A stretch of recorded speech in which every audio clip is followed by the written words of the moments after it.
Hello, please let me see your ticket stubs for the Double Edge Double Bill. This week, Michael Mann presents The Last of the Blackhats.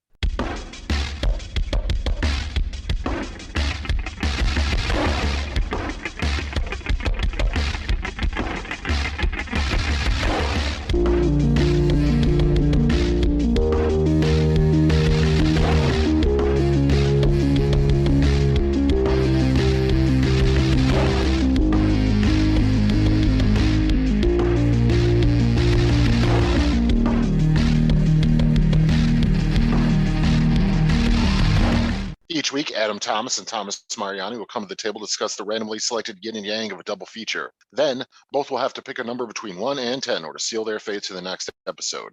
One will have two good movies, the other two bad. Let the chaos begin. I am Adam Thomas, and I hate this hacker crap. And I am Thomas Mariani, and wherever you are, just know, I will find you! That's kind of sinister the way you said it. Right, that's true. I don't have the Daniel Day-Lewis locks. That's the key to making that work as well as it does. But yes, welcome everybody to the Double Edge Double Bill, where every week Adam and I discuss a good and a bad feature we pick at the end of the previous episode related to a general topic, and we are doing a topic based around a filmmaker we've wanted to do an episode on for quite a bit, and timing worked out because he is directing something for the first time in quite a while. It's the pilot for the new show Tokyo Vice that'll be on HBO Max. It is Mr. Michael Mann, who, Adam, I believe is one of, if not your favorite directors out there. Yeah, no, I would count him probably as my all-time favorite. I like him, Villeneuve, stuff like that. But yeah, probably Michael Mann. Yeah, I mean the dude's responsible for two of my top three movies of all time. So yeah, I think it's safe to say he's my favorite. Right, and what do you think makes him distinctive to you? What do you think makes him kind of topple over some of other potential, like, favorite directors of yours? What makes him stand on the tippy top? Not to say that Michael Mann is the only director that does this, but I think Michael Mann just not only has a very distinct visual style that, like, if you're watching a Michael Mann movie, it's clearly a Michael Mann movie, but he also seems to try to, like, push that style into different directions and just really going for new techniques as much as he can. I mean, not as much as, like, say, a Soderbergh or something like that, but it's just something about sort of the kinetic but controlled energy of Michael Mann's films that just really appeals to me. Yeah, it's especially interesting given you mentioned the Soderbergh angle of it. Like, the big thing with him is how once digital filmmaking became a thing, he was a huge advocate and pioneer in terms of just, like, taking that aesthetic that a lot of people said, like, oh, this is junky, this is kind of bad, and he really just embraced that. I think it's because, like, he tends to make movies about very sad men who are dealing with a lot of, like, masculine bullshit that they can't get over. And so it feels as if, like, once he got into, like, digital filmmaking with, I think it was around, it wasn't Collateral, I think it was Ali was the first one he kind of had some of that for. But then Collateral really is where it's, like, kicks off fully, where, like, the digital filmmaking. I think he manages to, like, really take that kind of, like, introspection that his characters have and just really put it literally in their face with the digital craft of it. But even when he was working with film, he still made great movies about the similar subjects. Oh yeah, man, definitely. Like, we've talked about it here in one of our very first episodes, but Heat, and just how visually just mind-blowing that movie is. It's a lot of close-ups, but then these huge panoramic sort of scenery scenes too, scenery shots, scenery scenes. Listen to me. But I'll take dumb for 800. No, it's just he knows where he wants to put the camera at all times. I said it was Soderbergh as well, and I don't mean to keep making that comparison, but I think it is a comparison that is a just one, especially with sort of the embrace of digital and new technology. It never feels sort of flied by the seat of his pants. It's like he is meticulous in how he wants his film to look and sound and be acted and the color and everything. Like I said, he's got such a definable style that it's just, yeah, I'm here for it. Well, it's especially interesting given, like, it wasn't just that the film element of it. We should probably also talk about the fact that he's one of the first people to pull that off even with television, where television before really like a Miami Mhm. Vice had so much more of like a staid, familiar tone. Not all like I'm not painting a brush of like all like pre 1985 television, but a lot of it didn't have like as much room for like an auteur aesthetic. And then Miami Vice, even though I've seen like the pilot of that show, but still, even when you look at that pilot, which isn't even directed by him, at the same time you see like, oh no, so much of like his later style, but even just like later like action movies or like gradually when we get to like the golden era of TV all owes it to like him having like a full grasp of it, even like with Miami Vice, the TV show. Which I also love the fact that rather than like rest on those old laurels and do that when he came back to Miami Vice in 2006, at that point she's like, nah, I'm over that shit. I'm doing something very different that's going to alienate everybody. Everybody, absolutely everybody. And he was like, you know what? I don't give a shit. And that movie might be brought up later on, but yeah, it's just, if there's one thing you say about Michael Mann just kind of does what he wants to do. And I love hearing him in like interviews and commentaries where he's a straight up just like Chicago no bullshit dude. Just like, yeah, whatever the fuck. Mm-hmm. Yeah, fuck it. Doesn't matter. He totally, like, it's like you mentioned, like, he's one of those two guys who has a real reign on his ability to make movies, which I think is also part of why he just doesn't make that many movies, unfortunately. Like, we're going to be talking about his most recent film that came out in 2015, and there are so many stories about, like, oh, he was going to make, like, The Aviator, and then that didn't end up happening as a producer on it. Or even, like, the Ferrari movie. Like, he is going to apparently make it now, but for years it was in development hell, and then eventually he couldn't get it made because he was going to make it with Christian Bale, and then Christian Bale said, like, no, fuck, I'm going to do that with James Mangold and Matt Damon instead. Yeah, I think you're absolutely right, though. He just has such a, I'm going to do it my way and how I want to do it. And especially in nowadays, sort of, the way box offices have been and things like that, it's probably very, very hard for him to get, even approval to go off and make something. Which is ironic given, say, Christopher Nolan is able to do that when Christopher Nolan owes his entire career to Heat specifically. Oh, yeah, 100%. Especially in Christopher Nolan's, highest grossing movie or whatever, The Dark Knight. I mean, it's very, very Heat. It's Heat with, like, Batman's in the middle of it. Batman is playing, like, that Right, Pacino exactly. role, basically. Because she's got a great ass. Do you want me to come home and talk to you about, oh, hey, honey, I just dealt with the Joker today. Is that what you want me to do? You could get shot walking your doggy.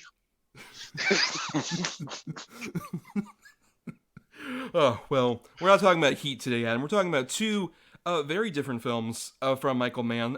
We are talking about the two films we picked at the end of last episode, where you had the two good picks. We ended up with Last of the Mohicans, and then I ended up with the two bad picks, and I ended up with Blackhat. So, again, two of the ones that most people don't at least associate with Mann as much, even like with The Last of the Mohicans, is very unlike most of his other films, as we'll jump into right now with our first film, The Last of the Mohicans. As a new land was being carved, one man, defiantly courageous, stood his ground. I thought all our colonial scouts were in the militia. I ain't your scout. You sure ain't no damn militia. One woman, fiercely independent, followed her spirit. My father warned me about people like you. He said, do not try to understand them. Do not try to make them understand you. Thank you so much. They shared an adventure that took them from the edge of the wilderness. He saved us. We're alive only because of him. Are those the actions of a criminal? And into each other's hearts. Why didn't you leave when you had the chance? Because what I'm interested in is right here. Academy Award winner Daniel Day-Lewis, Madeline Stowe. The Last of the Mohicans. So, Last of the Mohicans came out in 1992, directed by Michael Mann, of course, but it was co-written by him and Christopher Crowe, based on both the novel by James Fenimore Cooper and specifically the 1936 adaptation, because there have been several adaptations of that book. But the 1936 one was apparently a big inspiration for Michael Mann getting into film. And I actually watched that movie as like a bit of a double feature with this one. And there's interesting comparisons to make. But Adam, this was your choice, and you alluded to at least that Heat was one of your favorites of all time. Yeah, You said there was Heat is my all-time favorite for sure. Yeah. right, but you said there was also a second favorite, and if I'm not mistaken, is Last of the Mohicans that one? Yep, it definitely is. Last Mohicans. There's several reasons why. It is a movie that not only I bonded sort of with my dad and my brother over, because my dad really enjoyed it, my brother loved it, so I was like kind of caught up in their excitement. So I enjoyed it, of course, but it's just as I've gotten older and rewatched it and rewatched it and rewatched it, there's just so much in this movie to me that it's in just some of the choices are mind-boggling, perplexing that they work as well as they do. For instance, the score with all sort of the bagpipes and things like that, like it has no place here. Yet it just I love the score. The score of this movie is one of the main reasons why I love it so much. It's such an enthralling, beautiful score. But the cinematography, the just some of the shots in this movie are some of my favorite shots in film history. I mean, not to go shot by shot, but the one of my favorite scenes is the crossing of the bridge where it's dual reflected in the water, and it's just looks like a complete mirror image because the water is so crisp and clear. Um, Daniel Day-Lewis is the first thing I saw him in, and I'm like, "Who the fuck is this guy?" Like, and he's incredible in it. Just the history of as accurate as it may be, which I'm guessing there's a lot of parts that aren't, but it was the first thing that got me sort of really interested in Native American culture and the French and Indian Wars and the sort of militia warfare of this time, and it just frontier life. It just opened up a world to me that I never really had any interest in, but because of this movie, it's become some of my favorite stuff, and it is solely based on this movie. This is gonna be a very interesting show. My relationship with this movie, I remember at least somewhat seeing it in high school, and by somewhat I mean I watched maybe the first 20 minutes and fell asleep in the middle of class because it was near the end of the term and everything, so I didn't really. You jerk. Well, right, and then I gave it another chance, when I was older, and when I was going through like Michael Mann's movies, I watched it, and I'm like, it still isn't quite clicking with me, and I'm not sure why. And then I kind of realized it here, especially like I mentioned, I watched the 1936 movie, which, a 1936 movie depicting like a lot of indigenous folks is probably not the most sensitive, but weirdly, it is so similar to this movie. Like, even huge changes, like one, making Hawkeye like a younger guy, was implemented into that, and from what I've heard, instead of the novel, he's like a much older man. In the 1936 movie, he's more of like this male lead type, which for the record is really weird, and like Randolph Scott plays him, and he's literally in like Davy Crockett cosplay.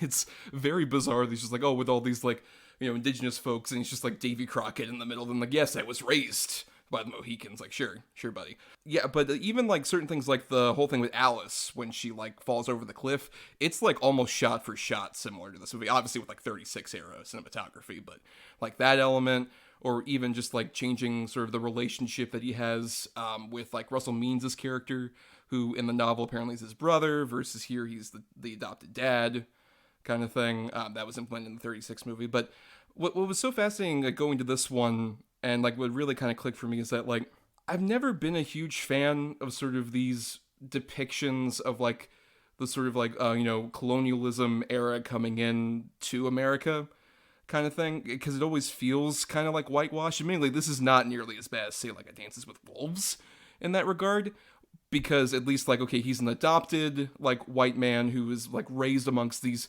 the actual people, the Mohicans in this case, but at the same time, there's just this weird false, especially just considering, like, the title of this story is a lie. Like, we still have, like, descendants of the Mohicans still around to this day that were just, like, pushed off their homes and, like, into reservations. And it just sort of perpetuates the same kind of thing that I'm just not really a fan of with these kind of stories of just, like, this was a past problem. This was, like, an ancient thing. Like, I guess, like, all this horrible stuff happened and it's tragic. And this movie acknowledges that in a way that, say, a Dances with Wolves doesn't do as well, but at the same time, it still is just kind of part of like that kind of like storytelling trope I've never been a huge fan of. Where it's just like, it's all in the past, it's all over, and we can, keep proceeding with like what we learned from these people. Me, white Daniel Day-Lewis, and Madeline Stowe. We can continue to produce white children that just kind of like, take these learnings and these lessons and put all of that aside to the past. I mean, I get what you're saying. It's made pretty clear, at least to me, that his father, Chingachgook, is the last of the Mohicans, at least in their group. He even says, that he is the last one. But you're saying that Hawkeye and Cora go off and have children and teach them all these lessons and stuff. That's not in the text or in the film at all. Like at all. Like they may end up together, but there is no sort of, and this is how it was for us and blah, blah, blah. That's, this movie might take place in the past, but it's very present in the context of the movie. I do think we are watching different sorts of cultures clash and things like that in the movie, of course. But I just never, we just look at it a different way. I never took it as, and these are the lessons we learned. Like I never took that. Well, maybe I phrased it slightly inaccurately. Like, what I'm just saying is the fact that, like, it still is presenting this problem as, like, very much like an of the past era. Like, this is what happened at this particular point, and it's like a tragedy that this happened, but at the same time, we can kind of move on from it. It just kind of perpetuates that kind of... Couldn't you say that about any movie that takes place in the past? Honestly. But hold on. But this is very specifically about like indigenous cultures and stuff like that. Which, by the way, we're both talking about this. We're both white guys. We apologize if we screw up talking about any of this, either of us, because we could easily be like fucking up talking about any of these things. To be fair, we're going by the movie, talking about what happens in the movie. So if we do offend anybody, we're literally all of our points are coming from the film. Right. Yeah. I think it probably doesn't help for me that like. I don't feel like the two the people in his adopted family with like Russell Means or Eric Shewig as Uncas, I don't feel like either of them really have much character to them. They are very much treated as equals, at least with Daniel Day-Lewis, that's for sure, like especially earlier on when they're doing a lot of the hunting and stuff like that. But they're not really ultimately very developed characters as even compared to like a Daniel Day-Lewis, which like in any case, like I still don't find Hawkeye that compelling as a main lead, but regardless, he still has like so much more of the overt like story about like, oh, I'm going to like help my my people, basically the remains of my people, my family. But at the same time, the family also, I don't feel like they have much to do in the story. The most developed person who is of like actual indigenous descent is Wes Studi, who I think is very good in the movie. I think very a solid villain for everybody to kind of bounce off of. But at the same time, he is still like this. The most interesting, complex character of that indigenous descent is a villain who still is ultimately kind of depicted in ways that denote certain stereotypes about indigenous people. That still, it just makes me feel like I think Michael Mann took an older story that has a lot of problematic elements to it and made probably the best version you could, considering the era, but ultimately it still has like some of those traces that still doesn't make it that interesting to me. Never really has. Right. No, I get it. To me, this movie, I get what you're saying, and I do think like Dance with Wolves is 100% more guilty of it. Is as far as the white savior sort of thing and all that. I'm trying to be delicate here. I don't think that the Daniel Day-Lewis character, the Hawkeye character, is sort of the prototypical white savior character. I do agree that Chingachgook and Uncas don't have a lot to do in the movie, but it's not. It's not their story, is it? Whose story is it? It's the white guy who knows all this stuff and can do it just as well as they can, apparently. Right. But it's also, we're going on a story based off an old book. If you really want to go to it, then you go to the book as the problem, which you did, and I understand that. And like I said, I don't disagree with you. It's your opinion. That's 100% fine. And yes, Chingachgook and Uncas don't have much to do. But, ultimately, it is Chingachgook who takes out the villain, and ultimately it is Chingachgook who has the final speech in the movie, and ultimately is their sort of I do get what you're saying, I mean, I can't disagree with you on any of it in particular. I don't see it the same way, but I guess that's sort of the beauty of movies. If we go in comparison to any of the other type of movies like this, which there are a lot, of these sort of frontier, you know, sort of films. I think this one's probably the most delicately handled out of all of those. This one to me feels like that they definitely are trying to tell a genuine story and not just have it be, wasn't it crazy back then? Like this feels like I mean, basically we know what it is. It's a love story. It's a romance movie set against the backdrop of the sort of the French Indian colonial wars. I don't know. Like I said, this movie will always hold in my top 3. It's just one of those movies for me. I'd be hard pressed to find as many sort of elements in this movie still to this day, even being, if I was trying to be as subjective as possible, which I try to do watching any movie, whether or not it holds, a spot in my top 3 or not. I'm still hard pressed to find really as many issues with this, I think, obviously, as you do, or as I would watching, like a Dance with Wolves or any of those type of films. I think the cinematography is just breathtaking. I think the score is breathtaking. I think the acting is just incredible. I think the battle scenes are amazingly choreographed. I think when it needs to be brutal, it's brutal. When it needs to be romantic and swelling, it achieves that as well. I agree with you that this is not nearly as bad as Dances with Wolves, which I recently actually just watched. Just as like, well, that's the best picture one I haven't seen before. And that movie also is very well shot, but is very much more about like a guy invading that culture and then being like, oh, hey, I'm a buddy of yours right now, right? And then we can all be friends. As opposed to Hawkeye is explicitly written at least as like an adopted, person into the Mohicans, like he's adopted by the Russell Means character, and they very much at least have respect for where I don't think anybody is necessarily depicted in a horrific light, as many other depictions of indigenous people have done previously. Because like this was one of those movies, like in the wake of A Dances with Wolves, where they didn't actually put anybody in brownface, and everyone was like, "Oh my god, we can do that in Hollywood." So this movie continues that, and at least has a couple of like interesting like concepts with it. Like my favorite scene in the whole movie is the bit where they all go to the Huron tribe and they have the conversation where it's all different languages. And you have like one person translating, one person other, like trying to explain how this is going, all this other stuff. I love that element of it.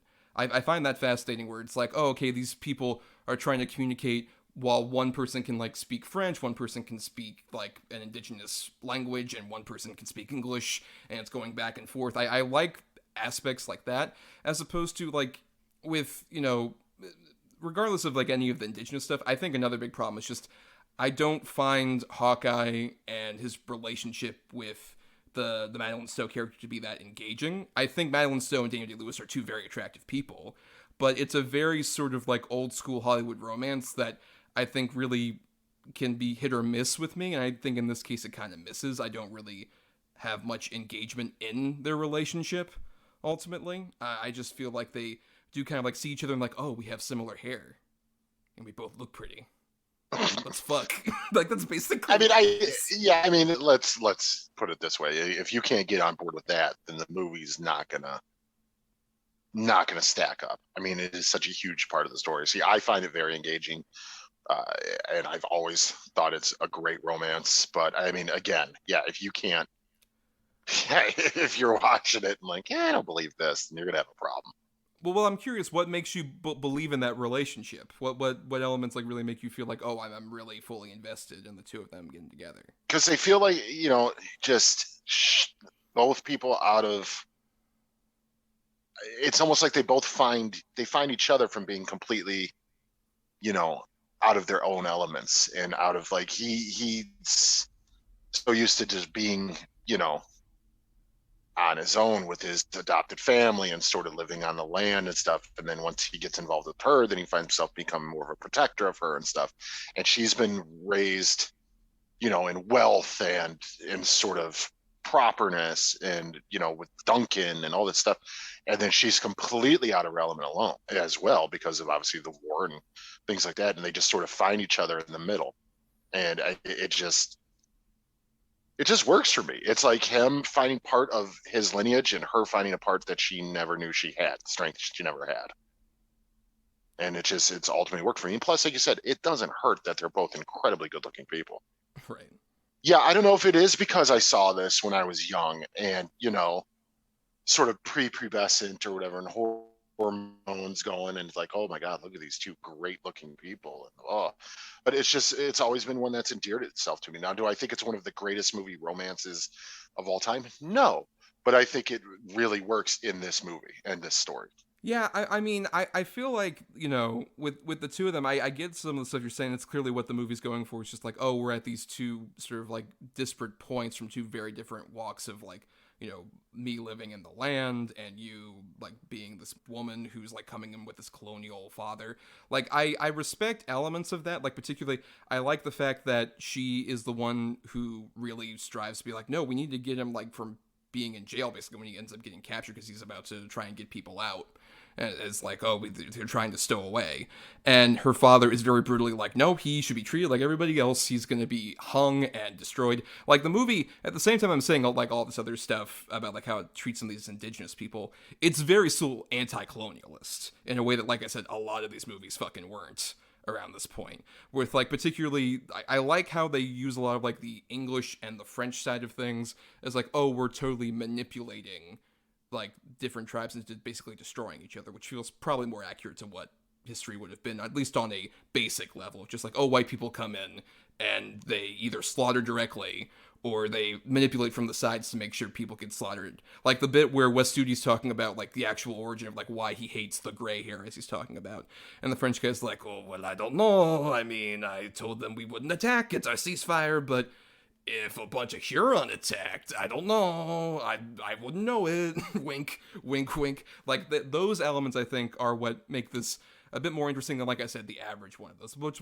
Where I would, like, agree, even with my problems with the movie, that this one at least stacks up a bit better than, like, the average movie about, like, colonialism and destroying indigenous people. Is that it's a movie very still at the same time saying, like, oh, no, white people are still mostly pretty shitty.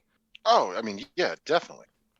No, it's very anti-colonialism. Duncan's the only one that, like, out of all of them, where he's like, oh, he redeems himself, and he's a fucking bastard, kind of the whole movie. Yeah, everyone else, you're like, these people are terrible. But that scene specifically, and you brought it up with Magua and the French captain, and they're talking, and he's explaining to him, why he hates Colonel Monroe so much, and it's just, that's an incredible scene. That scene right there, to me, is why Wes Studi's Magua is one of the great movie villains, because it gives him more than just being this crazed sort of, psychopath who's brutally trying to kill these people. Like, he has a lot of weight, pathos to him, and the anger is real, and there's a reason for it. And it's just, I think that's one of the more important scenes of the movie because of that. If not, he would just be like the old school Hollywood depiction of, sort of indigenous villain, indigenous person. And they really give him weight. Right, yeah. I just wish we maybe gave some of that depth to any other Native American character, particularly like the Uncas Alice thing. This is bizarre. It's a better love story between those two in like the older movie, which this is based on, the 1936 movie, where they actually have like scenes of connection together. In a 36 movie, they're able to do that, as opposed to this movie, they're just like, oh, you nearly fell off the waterfall, and then Uncas gets killed, and then she actually leaps off the waterfall. That's about the extent of their characters, honestly. Yeah. I mean, I don't disagree with that part.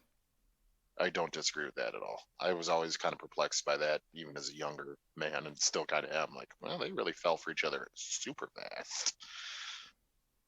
Yeah, and I mean, at the same time, there still is like some interesting stuff. Like, obviously, like Michael Mann, the way that he shoots this is interesting, especially going back to after so much of his digital work. When you go back to this with stuff like, my favorite scene in this is the canoe chase, where. Right. Like, right, everyone's, like, right on top of each other, and it looks, like, so immaculate, but you could tell at the same time. I'm sure Michael Mann's shooting this, like, fuck, I hate these big cameras. Why can't I get closer?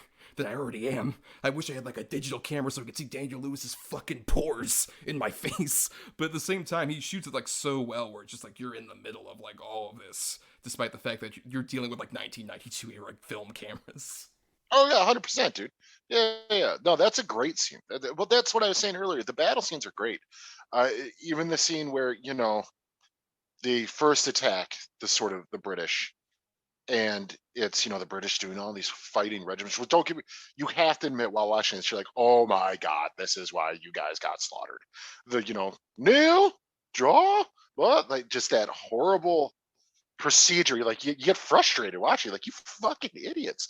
But that scene where they're firing in the woods, and then it would show them hide behind the trees because they're announcing when they're gonna fire. Yeah, or even like the actual combat with like Daniel Day-Lewis. It's so weird knowing Daniel Lewis so much more is like, oh, he's like the There'll Be Blood guy, or like Phantom Thread, this like very classically trained British actor. And in this movie, he's just going full force as like an action hero. It's weird how he manages to give this gravitas to, like I mentioned, Hawkeye, who I don't find to be that depthful a character, but it still just is interesting seeing Daniel Day-Lewis just go full hog with like particularly anytime he uses I'm not sure what the weapon is called, but like the one that's shaped like a rifle that everybody that him and like Russell Means everybody else like holds to like murder people with, basically just smash them with like, a blade. I don't know what it's called, but it's badass. Yeah, like it just even like the cuts, the way it's edited does such a phenomenal job of like each like hit matches with a cut in a way that like really tells you like how it's like messy and forceful and brutal. And by the way, it's called a gunstock club. Yes, that's a hell of a weapon.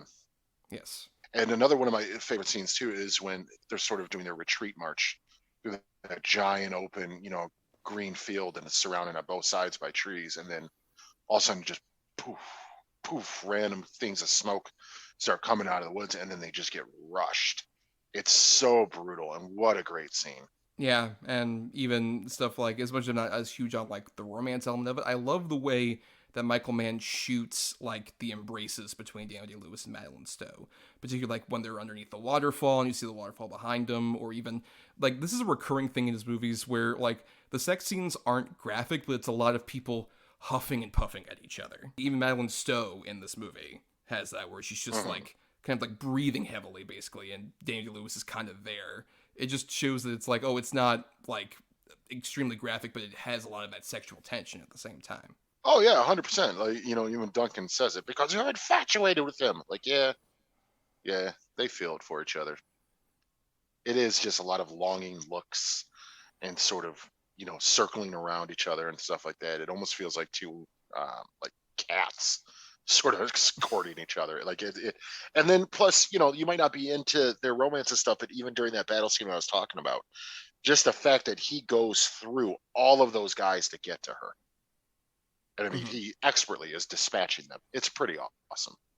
Or even the way like he delivers obviously the line that I referenced earlier, just like, I will find you, and all this other stuff. It's extremely well delivered by Day-Lewis, who obviously was like, shocker, is like very method about this film. So he was just like, yeah, I'm going to live in the fucking woods and live off the land, basically. And eventually just come out whenever we were ready to film ostensively. And like, despite how like some of that method acting stuff can be a bit ridiculous at times, it admittedly works for him, because as much as I'm not a huge fan of Hawkeye, the character, I think his performance is phenomenal. It still just like displays so much like confidence and honesty. It, like I said, even though character is very much like a typical Hollywood action hero, Day-Lewis provides it with so much more gravitas than it really deserves. Well, yeah, he's Daniel Day-Lewis, baby. That's why he's multiple Academy Award winning crazed shoe cobbler Daniel Day-Lewis. If only he'd been in like a more traditional Hollywood action film, just like, no, I want to study to become John Matrix in Commando. I must study. Oh, God. He's out there carrying giant trees on his shoulder and stuff for months. He ate ice cream with Alyssa Milano. Yes. Do you remember when I said kill you last? I lied. Right. Chill out. You need to let off some steam, Bennett. It's so fucking stupid. Yes it is. Well, we do have another film to talk about, so let's go ahead and go into our final thoughts here on it. I'll start off because I'll give you the last word, Adam. given you're a big fan. Sure. I'll give you the last word. It sounds like I'm extremely negative on the movie. I'm not necessarily. This is not like the worst Michael Mann movie by any stretch. And I still, like I mentioned, despite my several issues with sort of like how this kind of fits into the canon of how indigenous people have necessarily been portrayed, I would still say it's upper echelon of that, because it does have at least respect for the actual like indigenous actors who are there, and has like some authenticity in terms of like apparently they used actual indigenous languages and stuff like that for when they're communicating, and they used actual indigenous actors, which was, like I said, not as common unfortunately at this time. They this is not too long after they did those fucking ads with a Sicilian dude crying over litter and bullshit like that. But at the same time, I still think it kind of feels like it's updated in terms of like, oh, we're using actual indigenous actors and we're having some authenticity to it, but we're still not necessarily giving, much voice to like multiple different indigenous perspectives. We're still kind of feeding into like the good and bad indigenous person kind of perspective on things that still was like a common thing in Hollywood even before that. And you're right that like this is based on older source material, whether it be the 36 movie or the even older novel. But at the same time, I don't feel like, sadly, we've really progressed that much beyond this movie in terms of some of those depictions, where we'll have authentic elements like an actual like Wes Studi, who still makes movies and stuff like that and is still cast, thankfully. But we still just haven't really moved that far beyond what was with Last of the Mohicans, and it just feels, I don't know. It feels like this is upper echelon of those kind of like movies where we have like a white protagonist and have indigenous people off to the side as side characters. But that's not necessarily a high hill to jump over. So it still is not nearly my favorite, despite some really great technical elements and Andy Lewis being very good. Never been a huge fan of this one, but please, final thoughts, Adam, on Last of the Mohicans. Like I said before, this just it's burned its way into the scroll of my top 3 films, and it'll probably always be there. It's just, I got so much fond memories just from watching this movie with family members, and this is one of the ones where I gotta be honest, this might be one of the first movies where I really noticed the difference between an expert cinematography in film and just a normal action movie. Like the shots of this movie are so beautiful, and it's just, like I said, the swelling score and Daniel Day-Lewis the first time I saw him, and just the fascination it made me have with history and sort of the early Americas and what it was and things like that. For me, it's one of the better, obviously, if it's one of my favorite movies, to me, it's probably the best depiction of this time period without being offensive. I think they might not give certain characters stuff to do, but they never treat any of the indigenous people or anything like that in a real horrible light. It's like, there's some bad, people in this movie, and Magua is a villain and stuff, but there is reasoning behind it all. It's not just he's crazy. It's just, to me, it's a perfect movie, even with some of the faults. Like, I do agree, particularly with the Uncas and Alice stuff. It is, rushed a little bit, but it doesn't distract from my love and appreciation of the film at all, even to this day. And plus, it's unlike anything Michael Mann has done before or since. And for him to do that well with it is just, again, speaking to the caliber of Michael Mann as a director. So if you're a Michael Mann fan, or you just are fascinated by directors who just kind of did a one-off piece that's unlike anything they've done, then there you go. You can't go wrong with this one. But let's do a left turn into a completely different kind of film here with Blackhat. Some hacker is hitting our financial markets. 4 major banks, and that's just what we know about? If we want clues to the hacker's identity, we need a man named Hathaway. What do we know about this guy?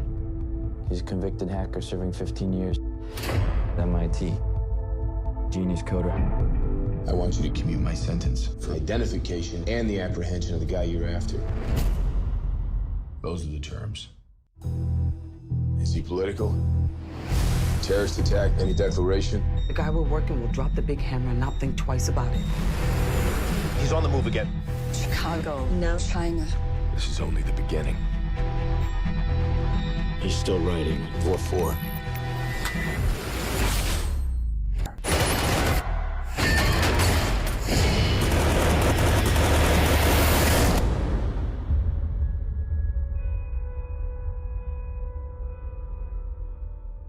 So Blackhat came out on January 16th, 2015.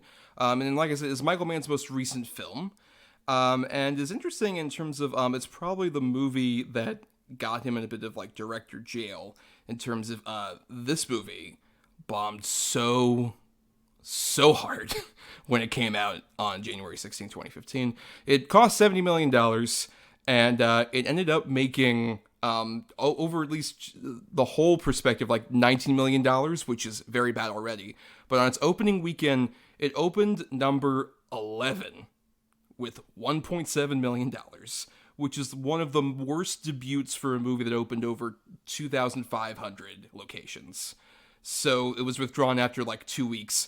Big, massive bomb, horrible bomb that really hurt him. And at the time, it was not critically well liked. It was very much dismissed as a bad hacker movie because it's basically about Chris Hemsworth as like a buff hacker dude. Which it was kind of dismissed as at the time. And later on, when by the end of the year, despite that, there were still a lot of people praising it, putting it on top 10 lists and everything else. It's fascinating because Michael Mann has sort of like that film Twitter following, I guess, that gets a lot of people immersed in saying like, oh, he can do no wrong necessarily. But I'd seen this movie before. I mainly picked it as a bad movie because of some of like the reception that it had, particularly at the time. And Adam, you hadn't seen it before, so what were your initial thoughts on Blackhat? I've never been a fan of sort of hacker type movies, other than Hackers, just because how is that a movie? Because that's nothing to do with real hacking, but like Swordfish or this or things like that. I never really got into those type of movies, and yeah, it starts off with them going through the computer and all through the circuitry and the wires, almost like it's in a highway scene, and they do that a lot. And yeah, that happens a couple more times. And to be 100% honest, I found this movie to be incredibly boring. I was not invested at all, and it's not even just because, like I said, it's a hacker movie. It's just so ridiculous. It's just ridiculous. So Nick Hathaway was an MIT sort of computer genius who wrote this code with his friend, who then went off to be like sort of cybersecurity specialist for the Chinese government. And okay, fine. Why does he know how to fight so well? And why does he know he's like a super detective genius? And like, it's too much. Like, they try to do too many different things in this movie with one character. And I just got sort of, I didn't care ultimately about the lead at all. Like, at all. And then there's other characters in the movie that are just wasted. This might be one of the biggest examples I can think of in a while of just a completely wasted Viola Davis. It's just too, I don't want to say too far-fetched, because there's, that's sort of the point of the movie. It's trying so hard to be a James Bond movie. Like, if I had to pick a movie that came out since then that I would just in sort of messiness and tone throw this with, it'd be almost like Tenet for me. Like, this is it's just boring. Great locations, good looking people, good wardrobe, shot pretty well, but that's about all it has going for it. It's all face value. This will continue to be a very interesting show. I dig Blackhat. I dig it even more than the last time I saw it. I don't love it. I would still not say it's like upper echelon Michael Mann necessarily, but I think James Bond isn't quite the accurate comparison to me, as much as it's Michael Mann trying to make hacking up in the same echelon with like safe cracking or like bank robbers like he's done previously in these other movies. And that's why I find it so fascinating to me, is that he realizes like, okay, in a modern world where like I've already covered, say, with like the previous one we did, Public Enemies, was like old school bank robbers and how they become obsolete. Or even in like a Miami Vice, he's dealing with a lot with like surveillance and people being monitored all the time. Blackhat's kind of like a culminating factor between those two things, his two previous movies, and becomes this movie that's so about like, oh hey, you can do anything with a fucking computer. I don't know if this is obviously accurate to any degree about like actual hacking, but Michael Mann basically takes like with the Nick Hathaway character, he's like, okay, you see that code there? Yeah, it's a bit out of whack. Let me see if I can do something with that. And then he does it, and like that causes like a nuclear explosion to happen with like the other hackers that we don't see. Like you're forgetting the fact that like all that lead up at the beginning with like the going through the various different like circuitries and stuff like that is lead up to a fucking nuclear plant in China like exploding. Having a massive explosion. When you're like too focused on maybe like, oh, they're like clacking away on a fucking computer keyboard, then all of a sudden, oh, there's a massive shootout. Oh, and then there's like a huge confrontation scene at the end where fucking Chris Hemsworth is covered in magazines and proceeds to stab a man multiple times with a screwdriver. This movie's nuts. This movie's weird. This movie is far more interesting to me than even like a Tenet that's dealing with like time travel and all this other bullshit. This movie's fucking crazy in a way that I find pretty entertaining throughout. Yeah, I didn't forget that it led to a massive explosion. I just don't give a shit. And the thing is, yeah, there's a cool shootout, or yeah, the final scene or whatever, but it's like an hour, then you get something, and then it's just them going from country to country chasing a guy, and it's not the, and there isn't a lot of them setting, I mean, there is a lot of them sitting on computers doing stuff, but that part didn't bother me. I mean, that's the point of the movie, I guess. It's just everything that they try to give you that could be super exciting or whatever, it's just it's by the time you get to it, I don't care. Like, I just don't care. I do like the final, like the stabbings are fucking hardcore. Like in the final scene, like Chris Hemsworth stabs the shit out of two dudes. But then it's like, I didn't give a shit about the romance in this one. Talk about a romance that I didn't fucking connect with. That would be this one. I did not care at all. Like at all. I was more interested in his friendship with the guy who's works for the Chinese government than I was in his relationship with that guy's sister. I thought there could have been a really cool dynamic between the two of them, you know, where he went to jail and now he's part of like sort of law enforcement. Could have had some really cool stuff there. And they kind of just go, nah, just make him, you know, get in a relationship with the sister and then have one scene really quick where they talk about what it can mean. And then that's it. We're done. I think I went in expecting too much out of this because it is a Michael Mann movie, because I like Chris Hemsworth so much. And I do know a couple people, you're not the only one that I know who's like, oh man, it's fucking cool. Like, you got to see it, blah, blah, blah. So I kind of went in maybe with a little bit too high of expectations, which, you know, it never will ruin a movie for me. I didn't care about any of the characters, really. There was potential there for there to be cool conflict and stuff that they didn't lean into. They decided to just lean into a love angle, a romance angle. And it's, now Michael Mann can be guilty of doing that. It's kind of every movie he makes. There's always a romance angle in there with the lead sort of loner guy. I mean, and it's rare that like the female characters are his most developed in any of his movies. Oh no, never. I mean, kind of basically right. Never. Right. I mean, yeah. They do, but he does it in pretty much every one of his movies. But the one thing you can say, like even in Heat, or even in, well, if for me in Last Mohicans, or you know, maybe a couple of other movies we might talk about later, there's chemistry, and I didn't feel any chemistry between Hathaway and the sister at all.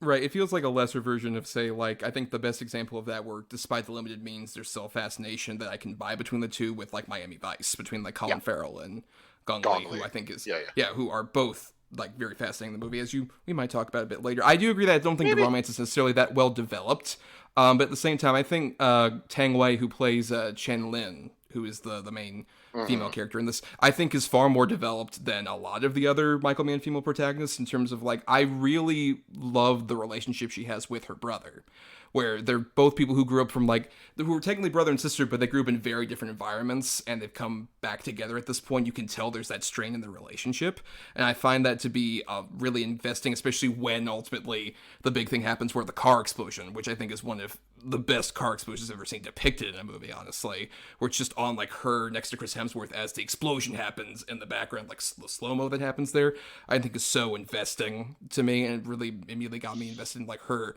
like regret over what she had just said to him about like, oh, this is all your fault, and then the explosion happens. Or even like you say, some of these other people are wasted. I think Viola Davis is phenomenal in this movie. I think she has like such a great back and forth with Hemsworth and some of these other people, with like the 9/11 story that comes up so casually about her husband, I think really works. Or even the whole like Chica thing where she's just like, you can call me Chica anytime after a certain point. Or even the bit with the one guy they talk to, and he's just like, oh, I don't think I'm going to participate. And she's like, oh, well, we could make this go through the 90-minute sort of cycle, and they'll pop it up, and then you'll eventually just be disgraced and everything. So why don't you actually fucking participate with us, buddy? I don't think it's necessarily the most incredibly developed character Viola Davis has ever played, but right after this is Suicide Squad. That is the ultimate waste of Viola Davis compared to here, where I think she's playing a fun supporting role in this. I think most of the cast is pretty fun. Like Hulk McLeany, I think, has a lot of fun bits. That one guy who's the Russian guy from The Dark Knight, the "My dogs are hungry" guy, I love. Even like we don't get the main titular Blackhat sort of villain of this movie until the very end, and it's that one guy who was like the rapist in The Girl with the Dragon Tattoo, and I think he has this weird, bizarre energy that's so different for any kind of like villain performance in like a major release kind of like weird techno thriller movie. And even like Chris Hemsworth, I don't think it's my favorite Chris Hemsworth in terms of like Thor stuff. I think obviously the best Hemsworth is funny Hemsworth, like in the later Thor movies, or even like in Ghostbusters, stuff like that. That's where I think he's at his peak. I'll take this sort of action version of Hemsworth where he's like a weird hacker dude who got buff in prison and can fuck people up any day over like Extraction, where he's like a nothing man who can just kick people. Like, I find him so much more bizarre and fascinating in this than like most other like serious Hemsworth roles. I mean, I agree. Obviously, funny Hemsworth is the best Hemsworth. This didn't work for me with Chris Hemsworth. I don't know if it's the whatever accent he was doing. I mean, obviously, he's covering up his native accent. He's kind of weirdly doing like a Chicago, like Michael Mann-esque accent, which is interesting. Yeah, and it's really bizarre. It's really, really bizarre. My thing is, why can't he just be Australian? What does it matter? Because they don't go into his past, like, his childhood or anything, really. So it's like, I mean, he's fine in it. He's not, like, unlikable or anything like that. I just found the character to be kind of boring. Like,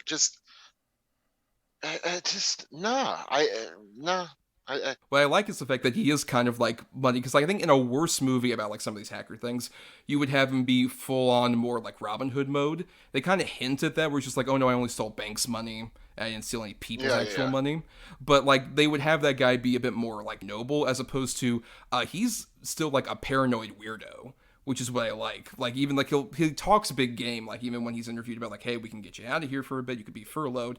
He's like, oh, fuck you, this is bullshit. Like, get me like a fully out of here, like reduce my sentence, or I'm not even gonna fucking bother. Hey, this interview's over. It's the guard guy and then fucking gets handcuffed. He's consistently throughout this, like, to me, like a clear Michael Mann protagonist in terms of like, despite being like not super buff Hemsworth, because we've seen that in like the Thor movies. This is more like buff from like, speaking of the Ghostbusters 2016 movie, like that, where he looks still like a human, as opposed to like gargantuan massive. And I think what's like him being like at that degree, like being this kind of like buff dude who was still at the same time feels like he was a dude who was hunched over and a nerd that just was on a fucking keyboard and didn't actually do anything like physical until he actually got into prison. I feel like he displays that in a way that I think like few other actors would even be able to display. I don't think it's, like I said, my favorite Hemsworth performance, but I think for getting a name actor to play a hacker who's like doesn't seem like good casting in theory, I think he does it far better than, say, if like a Chris Evans were to fucking do it. Well, yeah, I mean, I guess I gotta agree with you there. But yeah, I believed him as the tough badass, but I never once believed like, oh, this guy at one point was some nerd working at MIT. Got into writing code and all that. Like, it didn't click for me. But who does that look like to you, the MIT nerd hacker? Is it just like a dude who's just like, ooh, I'm gonna get typing? No, I'm not saying that at all. I just don't see that Hemsworth to me didn't. He came across as the tough guy. He did. I never once believed like, oh, this guy was in MIT and he was, he's some super genius. He came off as a paranoid sociopath.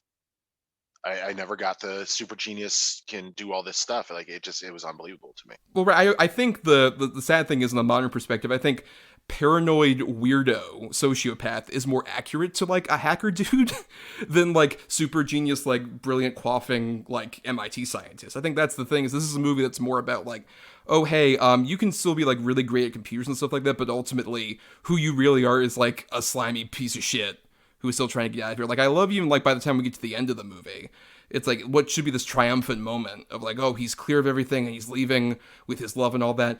No, they're kind of just like stuck with each other at this point. They're looking over their shoulders constantly. It's a great Michael Mann ending of just like, oh no, we're not actually going to be safe from any of this. We're totally like just screwed ourselves. Even after we had a badass action sequence like this, Michael Mann is like the master of those kind of endings to me, of just like, oh yeah, we had this big, awesome, triumphant moment. And then we gotta kind of sit in it like, oh fuck, we gotta like get on the go and leave, and nothing's over, and we're constantly in fear. Maybe that's part of my problem with this. It feels very much, and again, not to insult Michael Mann, he is my favorite, but it just feels like it's very cookie cutter Michael Mann. There's a lot of things in this movie that he's done in every other one of his movies, and several of them.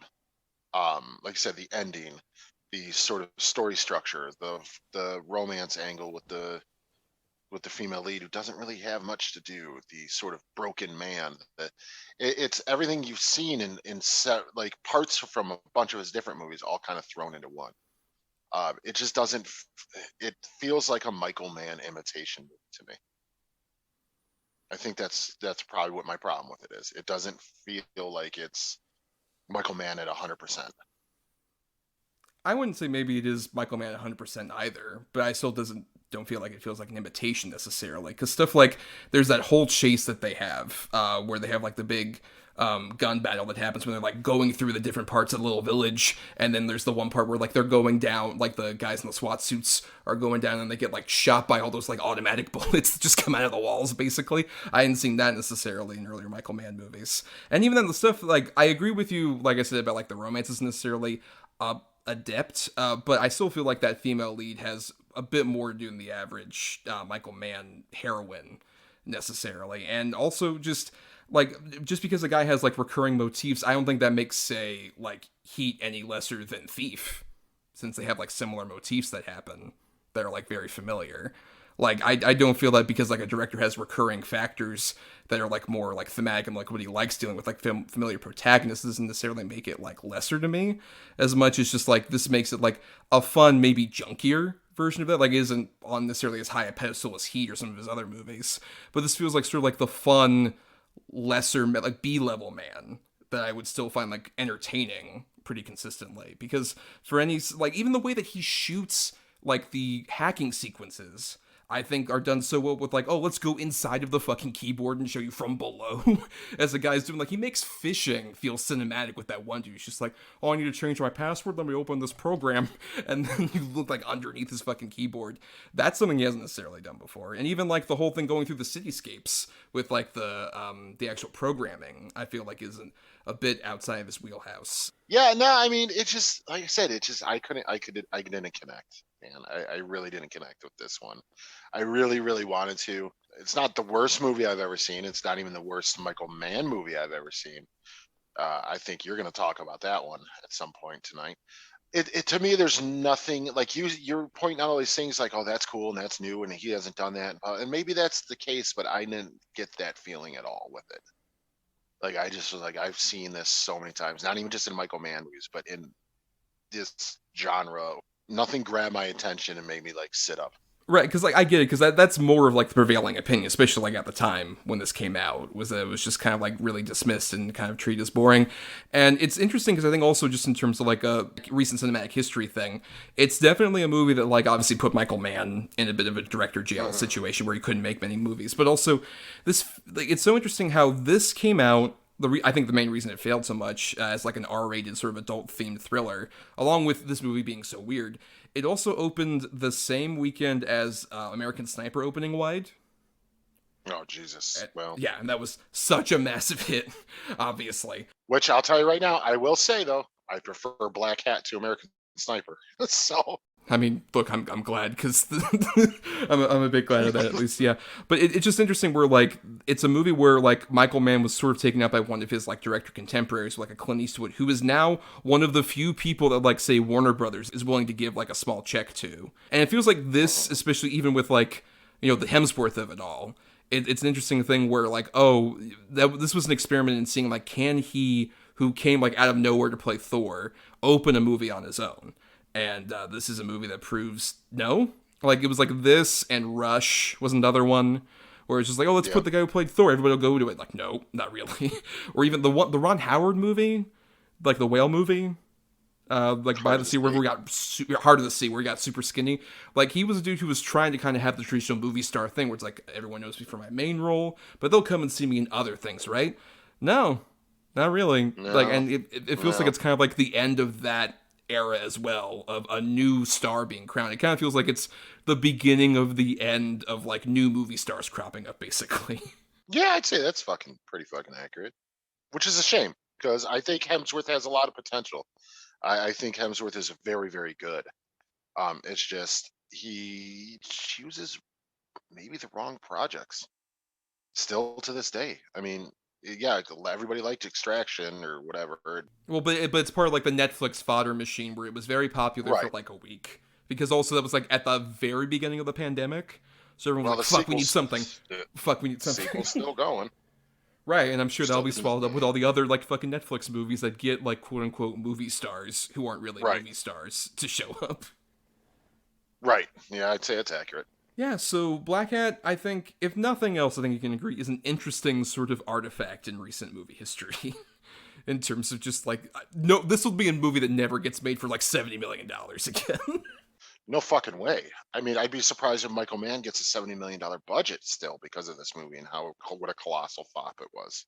Yeah. Well, let's get to our final thoughts then on this one. Adam, if you have anything to add beyond I was bored and I didn't get into it, please, your final thoughts. Well, I guess it's not supernatural. I mean, I pretty much follow the general consensus of, you know, what it was when it first came out. But to be honest, though, if I would have seen it when it first came out, maybe I'd have time to, you know, sort of gestate, and then I'd want to go back to it. I mean, and that still could happen, but just not for any time soon. It's definitely lesser man fare for me. I mean, it might have its merits with some people, and that's totally fine, personal opinion. Ultimately, it felt pretty hollow. Yeah, and I don't necessarily think it's a deep movie to any extent, but I think as, like, sort of a junky B-tier man movie, I think it's quite fun. I think despite, like, you know, some of the sillier trappings of it with, like, Hemsworth and stuff like that, I think they, like, everybody in this weird movie where they treat hacking like it is, like, bank robbery in the way of, like, a Michael Mann. Like, I think they treat that with enough sincerity to make it, like, me invested enough in the characters, even though I think the plot feels very convoluted with, like, who we're transferring things to and stuff like that. Even the weird thing is, like, we haven't talked much about Michael Mann's director's cuts. You know, the big nuclear explosion thing originally happened in the middle of the movie. Like, when they actually go over to China to the site. Like, it happened, like, right before that scene. So, before, like, this started off with, like, the soy futures shit. That was, like, the inciting incident for everything to happen after, and the studio was like, no, you gotta put that at the beginning. So when the director's cut's put back in the middle, that just shows how bizarre, like, a huge, massive thing like a explosion at a nuclear test site happens. And it's like, oh, let's place it, like, an hour before it's supposed to happen in the movie, and it doesn't really affect things that much. That's why this movie isn't the most, like, interestingly plotted one, obviously, of Mann's work. But I still find it pretty fun.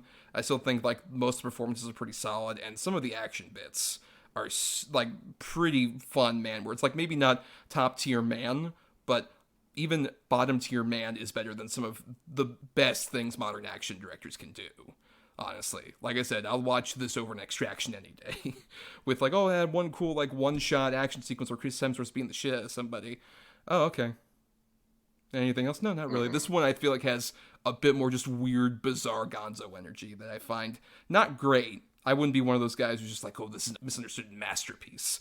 But I'd say more like, this is a misunderstood kind of fun movie. It's one of the better sort of like fun, junky versions of like a hacker movie I've seen. Well, now it's time for our weekly segment, The Double Redo. Double Redo. Double Redo. Double Redo. Double Redo. Double redo. Double redo. That works. It's the Double Redo, where every week Adam and I program the best and worst possible double feature based on the topic that we bring to the particular week. In this case, we're talking about Michael Mann. So Adam and I each have 2 good picks to recommend to you, and 2 bad ones we suggest you stay away from. I'm starting off here with my choices. So my 2 good ones, I have, one of them is the first Michael Mann movie I ever saw. And I fell in love with it, and I still think it fights with heat for me for my favorite Michael Mann movie, but I still think it's pretty phenomenal. It is Collateral, which is the story of a taxi driver played by Jamie Foxx who gets in the middle of a horrible situation with Tom Cruise, who is some kind of crazed man with a gun who is trying to get away from some seedier elements, I guess, that are chasing after him. And I think this movie is a really stellar, tight little thriller that has great performances from Fox and especially Cruise. I think this is my favorite Tom Cruise performance. It's so stellar, and I think it has like a great mix. Like, there's some film elements in here, but it has a lot of like the early experimentation with the digital stuff for Michael Mann that is so stellar. I think particularly the whole sequence that occurs in like the empty building between him and Jamie Foxx near the end of the movie is so fucking great.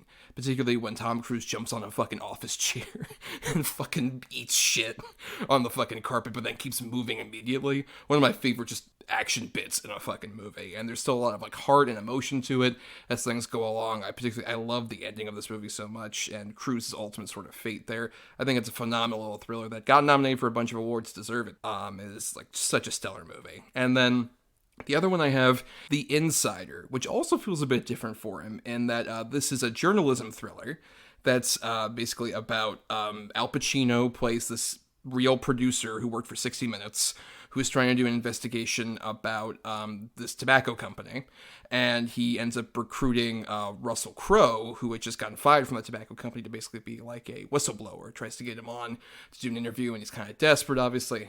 He needs like money for his family, so he's willing to do it. And like on paper, that sounds like it could be really dry, but Michael Mann manages to make this such an intense, brutal thriller of a movie, despite it mostly being people in conversations talking about news segments and CBS and bullshit like that. It is so thrilling, and it's one of my favorite Crowe performances. He was nominated, he won for Gladiator the next year, deserved it way more for this fucking movie. He's so like weak in a way that still feels very human and realistic. It feels very different from a lot of the roles that would make Russell Crowe very famous, especially after this. Pacino is phenomenal, where he has moments where he yells, but there's also so much subtlety in his performance. It has one of my favorite monologues where he's talking to Philip Baker Hall, another great member of this cast, about like you're not going to run the interview now in the segment? Oh, is it true? Yes. Is it newsworthy? Yes. Are we going to run it? No, of course we're not gonna fucking run it. One of my, like, so many great dialogue scenes with, like, him. Christopher Plummer's also phenomenal. It's Mike Wallace. Bruce McGill has one scene where he plays, like, a fucking lawyer that's so awesome. It's full of so many great moments. And it's a really, like, interesting movie just about journalism and how often, like, we have pushed actual investigative journalism to the side in favor of just, pablum bullshit that'll still appease our corporate masters. It's such a phenomenal little movie that was like nominated for a bunch of Oscars in 99, and that's a weird Oscar season despite how great 99 was. A bunch of other shit is nominated. Like, I feel like this and Sixth Sense are the only movies of that Oscar season worth a damn. It's like actually worth continuing on with, and Sixth Sense is still like classic and revered. The Insider kind of got lost in the shuffle. Great little fucking movie. For the bad, I have one of his more recent ones, which is Public Enemies, which you mentioned earlier. I think Public Enemies has some fascinating elements to it, but I think this is a case where Michael Mann's digital cinematography doesn't work for me. It's a story about John Dillinger, who was obviously like a gangster in like the 1930s and stuff like that. And the way that Mann uses the digital cinematography in this, it feels jarring, but not in like an interesting, introspective new way. It just makes it all look a bit more cheap, but not immersive. It just makes me feel like I'm watching like a History Channel reenactment at times. Despite the fact that he has like some of his great use of like gunplay and shit like that, that's all over the place. Like in terms of the way it's set up, the way it's shot, it just makes it look jarring with like the period costumes and the authentic set design. It just looks sort of weird. Not helped also by, I think it's probably the last time Johnny Depp was the lead of a movie, and I thought he was like fine in it. But he, in contrast to like a Christian Bale, who was like sort of the FBI agent that's going after him, is so dull in a way that I'm just like, it might be one of his worst performances. Like this and Terminator Salvation came out the same year. A similar lack of energy and enthusiasm from him. And there's some fun side people, like Billy Crudup plays J. Edgar Hoover with, an all mid-Atlantic accent kind of thing. And Stephen Graham, who's one of my favorite character actors, pops up as Babyface Nelson. There's fun bits and pieces to it, but ultimately I think this was like the most forgettable one, which for some of the other bad ones that we could talk about, like the rarely are Michael Mann movies kind of forgettable. I feel like this one definitely is. And then the other bad one is a fascinating one because it's the original version of his best fucking movie, LA Takedown. In 1989, he had originally written the script for Heat as a TV pilot. And he shot it, and it didn't end up going to series, but he ended up releasing it as a TV movie. And this is like a fascinating study. There are so many scenes that were like shot for shot, line for line, the same. And they're so fucking dull in LA Takedown. It's just like the casting is like really bizarre. The guys who they got to supplement, Al Pacino and particularly Robert De Niro, the guy who they got for like that character is like so dull and uninteresting. Watch this and Heat next to each other and you'll be baffled at how you can take the same great material and just make it so poorly. It feels like even subpar Miami Vice, like 1980s era. It's so bizarre and so disappointing, but it's an interesting sort of like, it's the original storyboards basically for a much better movie to follow. Okay, well, I have seen all of your movies. Collateral, completely agree. Love it. I just rewatched it actually last night. Yeah, Collateral's still great, and I agree. It's my favorite Tom Cruise as well. I think Tom Cruise's Vincent is just, it's stellar work. He could be so charming and yet just terrifying at the same time. Wonderful performance. And I always forget how good Jamie Foxx is in it too. It's just that he's against just a powerhouse of Tom Cruise in this. But yeah, it's shot great. Love the score and the soundtrack. It's just fucking great. Early Audio Slave and so it's absolutely fantastic. Yeah, and The Insider, one of those great movies that nobody talks about and very few people I have actually seen. But yeah, it's Pacino just fucking turning in just one of his better performances of his later, at least of the 90s. He's really fucking solid in it. Russell Crowe's great. I completely agree. He should have got it for this over Gladiator the following year. I mean, I'm glad he got one, but yeah, if he was going to get it for anything, it should have been this. LA Takedown. Yeah, I mean, I agree. It's dull. It's just such a weird thing, especially if you are a fan of Heat, or if you were to do that double feature, you would be perplexed. You'd be like, how the fuck did this really shitty thing I'm watching turn into this masterpiece? It's very, very fascinating. Just quickly, Public Enemies is my least favorite Michael Mann movie. It is super dull. I tried to watch it twice over the last week, and I could not get more than 35 minutes into it. It's looks, like you said, looks terrible. It's really dark, really cheap. I think Billy Crudup might be the only one in the movie really giving a fuck. Everybody else is just kind of there for the most part. Stephen Graham's actually really fun as Babyface Nelson. He is fun. And I do like the shootout scenes and stuff, but other than that, it's just, it's so fucking boring and bland. And Christian Bale as Purvis is just, what could he give less of a fuck? Like, honestly, it's such a dry, dull performance. And I mean, granted, that's probably what he was told to do, but it's just woof. Now, On to mine.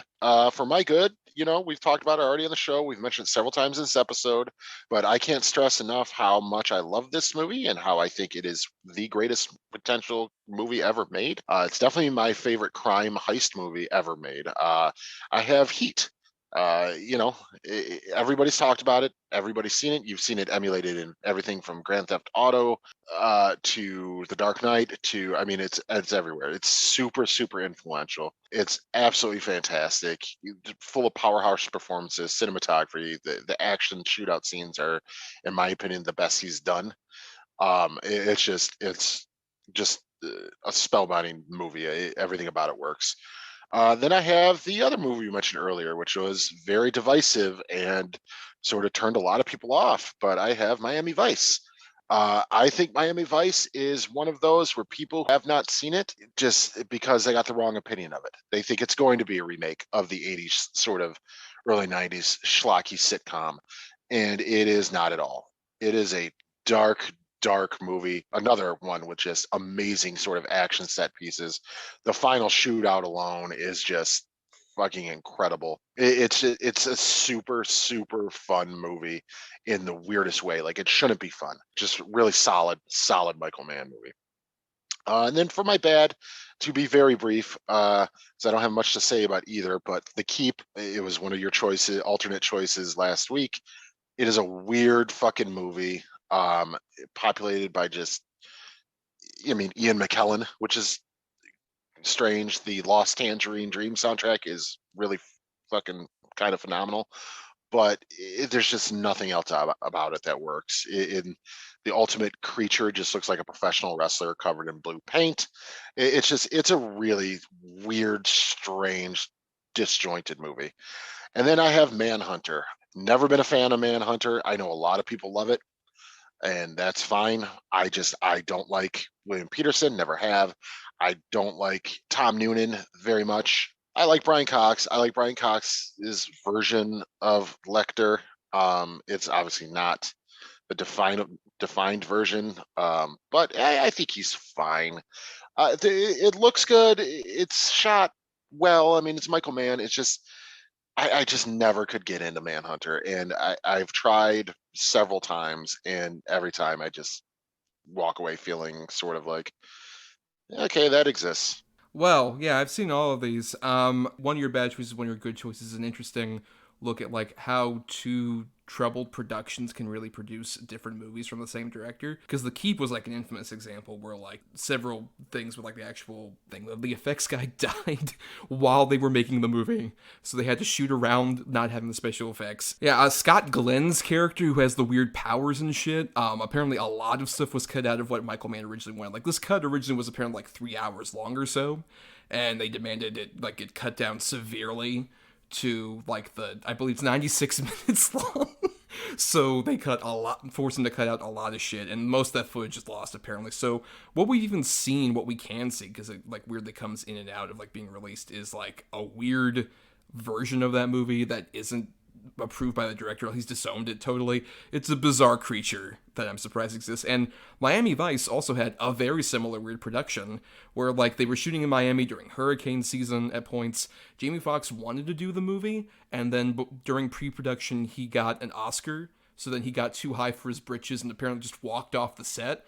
And Colin Farrell has said many times that this was the movie where he doesn't remember making it because he was so drunk and such an alcoholic. Like, literally, the movie wrapped and he went to rehab the next day. So that's how that is so much surmounting shit to work with. And then that movie ends up being really fucking great. I completely agree. Like, maybe it's my lack of huge familiarity with the TV show beyond, like, the general aesthetics of it, because that's why I kind of didn't see it at the first either, because I'm like, I don't know, that seems like it'd be kind of silly.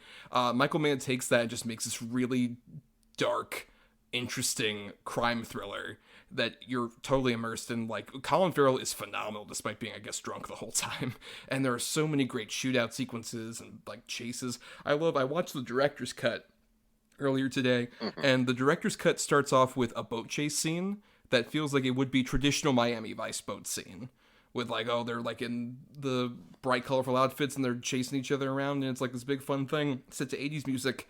And I love the statement of purpose that's like a fun chase thing that happens at the beginning, and then Michael Mann's like, all right, now here's my fucking movie. And then it starts off with like the fucking club scene with the Linkin Park drop, which a lot of weird, bizarre soundtrack choices. Like even In the Air Tonight, that weird cover, that he puts that in the director's cut right before the big climactic shootout, like while they're driving over, basically, instead of at the end credits. It's a weird, bizarre change that still kind of works for it at the same time. It's a stellar movie. Completely agree with that's great. And then your other good one of Heat, we've talked about, obviously. Maybe not in one of our better episodes, because for some reason, I think you were like next to a fish tank or something. So there's a lot of weird, bad audio stuff with that episode. I was in a submarine. Right, yes. You're recording live from James Cameron's submarine about Heat. But yeah, I didn't watch the movie until that episode, and I still like think that's a stellar movie, for sure. And then I completely disagree on Manhunter. I think Manhunter's pretty fucking great. I love Tom Noonan. I'm not like, I guess I haven't watched that much William Peterson, but I think he's pretty solid in it. I'll say I was more familiar with Red Dragon initially. I had seen that version. And then going to Manhunter, I realized like, oh, all the good things about Red Dragon he ripped off clearly from Michael Mann and Manhunter, and it's a much lesser movie than Manhunter. I mean, the best adaptation of like that whole thing with like the Dollarhide Killer and all that other stuff is still the third season of Hannibal with Richard Armitage. He's so fucking great. He's like the ultimate version of that character, but I still like Tom Noonan's performance quite a bit as that character. And I think it's probably the second best of those Hannibal movies, which isn't saying a lot when your competition is Red Dragon and Hannibal Rising and Hannibal. Those are severely, really bad, terrible movies. I mean, yeah, I gotta agree with you. The third season of Hannibal, Richard Armitage, and yeah, I guess by default is the second best of the Lecter movies. But again, that is not saying shit. No.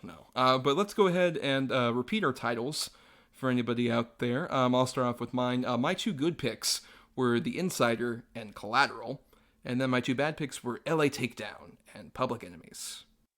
And my two good picks were Heat and Miami Vice, and my two bad were The Keep and Manhunter. Yes, and submit your own double redo choices to us at some of the socials and email that we'll mention here near the end of the episode. But first, we want to thank some people before we get to our picking for next week, which will be very exciting. We have first to thank Chris Oliver for the intro and outro music used in our show. Listen to more of his music at chrisoliver.bandcamp.com.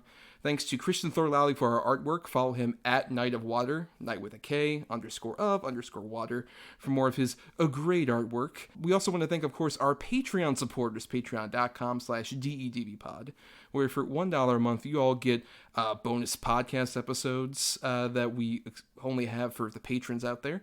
And also, you get to vote in polls to pick movies and topics we cover. And this week, this episode's going out, you'll be able to vote on the good choice for a pretty big episode we have coming up, our 4th anniversary episode. That'll be next month, where you all get to vote for the good cinematic superhero film we'll be covering. That's the topic. So superheroes that originated in movie form. And I think I have two heavy hitters as my two choices here that I'll be curious to see who shakes out. My choices are the Pixar film The Incredibles versus Paul Verhoeven's RoboCop. RoboCop. Go for RoboCop. Right, I mean, we know where Adam is swayed. At the same time, I think, admittingly, Adam, this feels like the most where I'm like, I'm not sure where this will go. Yeah, and I'm on board for both. Like, yeah, absolutely. RoboCop. Yes. But you all get the ultimate choice. It's not up to Adam or me, it's up to you out there. You'll vote in the poll. That'll go up the day after this episode pops up. So you all get to choose which one of those two good ones we cover for that episode coming up in May. And we also want to encourage you, if you like our babbling stuff and want to see more of it, follow us on Twitter and Facebook at DEDBpod. And also you can email us stuff like redo choices at doubleedgedoublebill@gmail.com, all spelled out. And if you want more of my other antics, you can find me on Twitter, Instagram, and Letterboxd is at NotTheWho'sTommy. And I also do some writing at both marianithomas.wordpress.com and film-cred.com. And I'm on Twitter and Instagram at Atom or Adam. That's ATOM_OR_ADAM. And you can also find me on good old Letterboxd at Schwanson. That's SCHWANDTSON. And to hear more of us, please follow us on places like Apple Podcasts, Stitcher, and other podcasting platforms, wherever you get podcasts out there. If you're listening on Talk Film Society, why not listen to all the other great shows on the network? Or dig into our archives from before we joined Talk Film Society over on our Podbean main feed, which should be linked in the description below. And everything else, if you can't, support us on the Patreon for the $1, the completely free way to help us out is to rate, review, or simply share the show around to get us more visibility. Yeah, and I noticed a lot of people doing it, and it's really, really cool, y'all, and we definitely appreciate it, even from you, Christian Alvarez. Go fuck yourself, but thanks for doing it. Yes, thank you all. Now, Adam, it's time we did our picking for next week's episode, which, interestingly, we only have to do half of based on some of the Patreon stuff we mentioned earlier, but basically, if you're new, every week, usually, Adam and I have two choices of either good or bad quality. We switch off on who gets the good or bad quality for certain episodes. We assign those each a number between 1 and 10. And the other person picks number between 1 and 10 usually, and that gets us our good and our bad feature. Though, some caveats to keep in mind. One, the bad choice has already been chosen for us by our patrons for the upcoming episode. So you'll only be doing the good picking, in this case, of my choices on that. But also, there's the Godfather rule that's still in effect, where basically Adam and I were given a veto last May that expires upon the next anniversary, so coming up next month, where we can only use it once. And if we hear one person say a specific choice and we feel we don't want to have that particular choice, we say, actually, I'll take the cannoli. So that gets us our one opportunity to veto a particular choice and go with whatever the other choice is that the other person would reveal. Adam has already used his, and I still have mine burning that hole, and I've only got a couple weeks to use it. I will not be able to veto the bad choice for the next episode, since the patrons chose it. That's exempt from any kind of veto. We are doing prequels next week in honor of the third Fantastic Beasts movie. I use honor with so much air quotes for a lot of various reasons related to the I could see them. And we're on Zoom, and we're not even on video. But that's true. I could see you air quoting. Yes, but prequels, it's an interesting topic. There are plenty of good and bad choices for that. And Adam, you had a couple bad choices the patrons picked between. It was between The King's Man, which is a prequel to the Kingsman franchise, which I have watched. I have watched The King's Man, and I gotta be honest, I'm glad it wasn't chosen. Okay. Well, then are you so glad that we got the ultimate choice, which was Carlito's Way, Rise to Power? Look, there's going to be a lot more to talk about. Let's put it that way. And plus, I'm excited that this gives you the reason to watch Carlito's Way. That's true. I have not seen the original, so it'll be a fun time, at least watching that. It gives me an excuse to get that off the old watch list. Yeah, for sure. I would watch the original first. Don't watch them in sort of story order. No, I have to like the way that it was originally intended to be. Right, Jay Hernandez turns into Al Pacino. Right, look, it's like the Star Wars prequels. We have to go in the chronological order as clearly the artist intended. Right, exactly. Because I assume Brian De Palma was also involved in this direct-to-video sequel, right? Oh, yeah, 100%. But, Adam, now you have to choose between my two good picks for prequels, so please pick number between 1 and 10. Oh, boy.